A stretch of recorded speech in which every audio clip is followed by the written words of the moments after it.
Hey, Bayek. It's me, Ian. And today I'm going to talk about Blade Runner. Yes, what a passion of mine that I just can talk about for hours. But don't worry, I'm not going to talk about it for hours and hours. It's a film that just lives with me. It really does live with me. What can I say about Blade Runner? Well, I'm going to ramble away and tell you about it, how I feel about this film. I won't go in. There is quite a few bits of information I could give, quite a lot of information. I may give a bit of information here and there, background, etc. But not. I don't want to do too much. I'm not a great technical person. I might be a bit geeky, but you know what I mean. Anyhow, this is my best version, if you want to look at it out. It's the 4K version. It's the one that was supervised by the director, and it's just absolutely amazing film. 1982, crikey, 1982. It makes me feel old, I'll tell you, especially when I went to cinema. I went a couple of times to the cinema to see it. I was so blown away by it.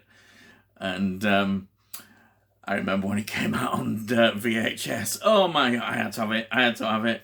And then, of course, over the years, we've had various releases of... that's a great thing about such a classic film, is we've had great releases. This is a favourite of mine. This was on DVD. It's a 5-disc.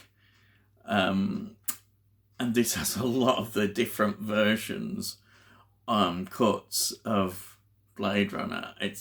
I still kept it. I had to keep it, you know. Just love it. And the very last one I got before the 4K was this, which was the one that Ridley Scott was involved in as well. I got that on. Okay. So I got the update. I had to get the update on that. But anyhow, Ridley Scott, what a director, eh? What a director. Alien and the old Alien franchise. I could go on about them as well. Alien, especially the very first film, I absolutely adore. And you may well talk about that. A ramble.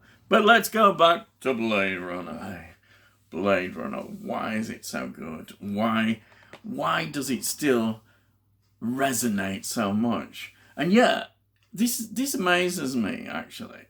Okay, the budget of the film, apparently, was $30 million.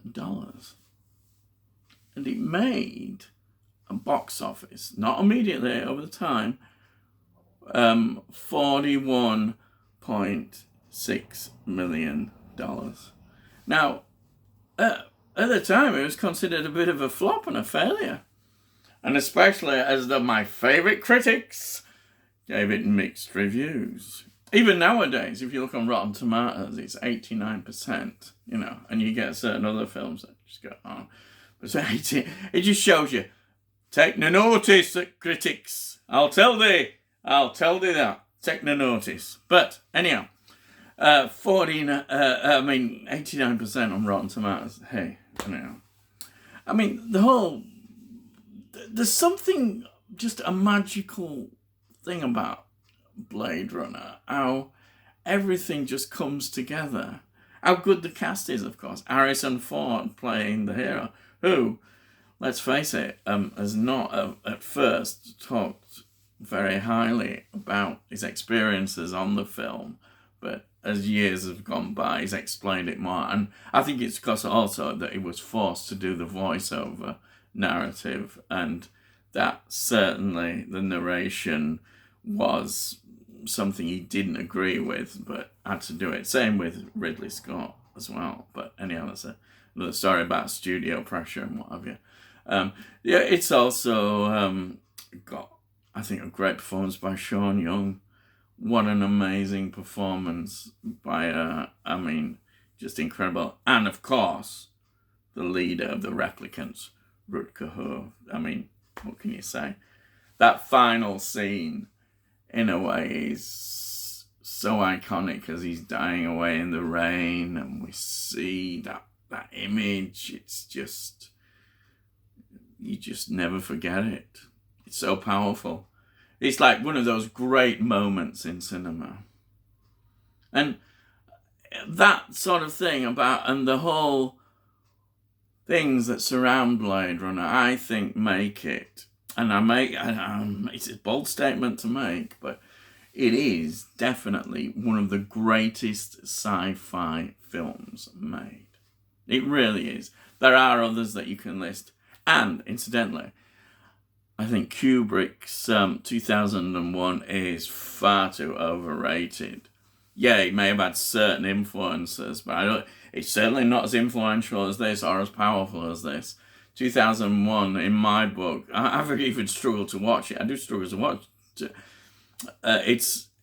To me, it's a bore fest, actually, and not as outstanding. Though, it's funny because I do actually love Kubrick. Some of his films are absolutely fantastic.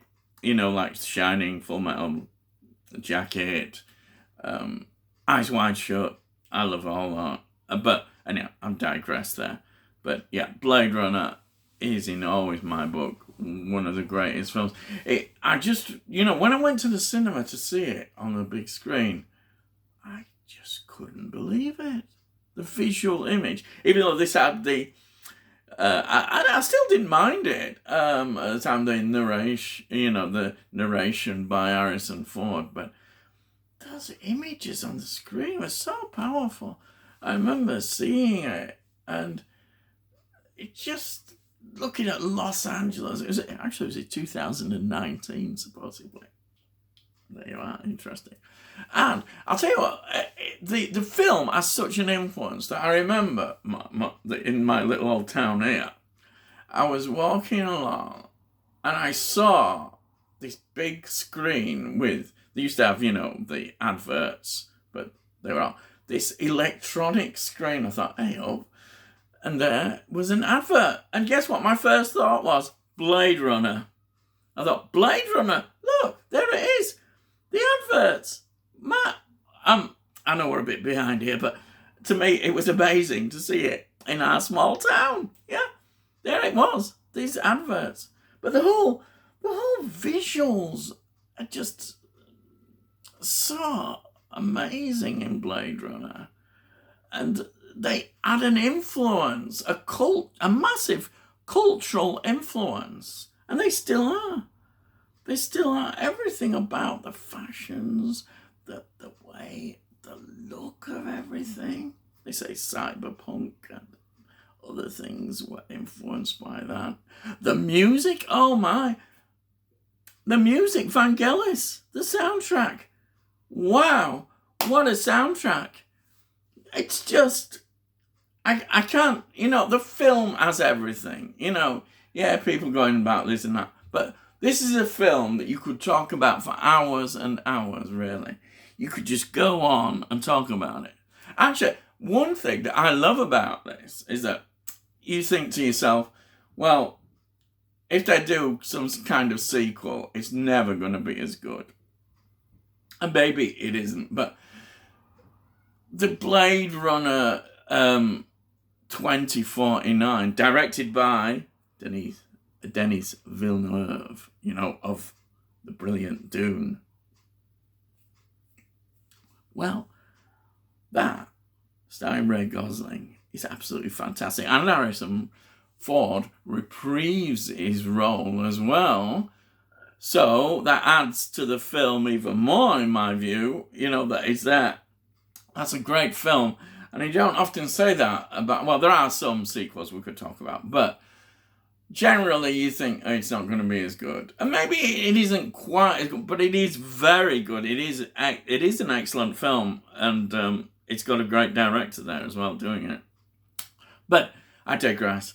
So what I'm saying about Blade Runner is that it's a film that it just surpasses everything in its cultural significance. Also, when you look at it today, some of the questions it's asking are still there, and they always will be, about what it is to be human, but in terms of the replicants and their limited life and what they've seen, and do they feel, and that,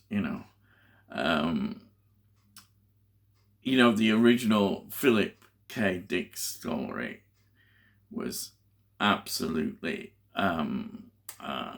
actually, do sheep, something like do sheep dream in androids or whatever. No, sorry, do androids dream of electric sheep? They are. See, all right. Now, that title in itself, you think, wow, this guy.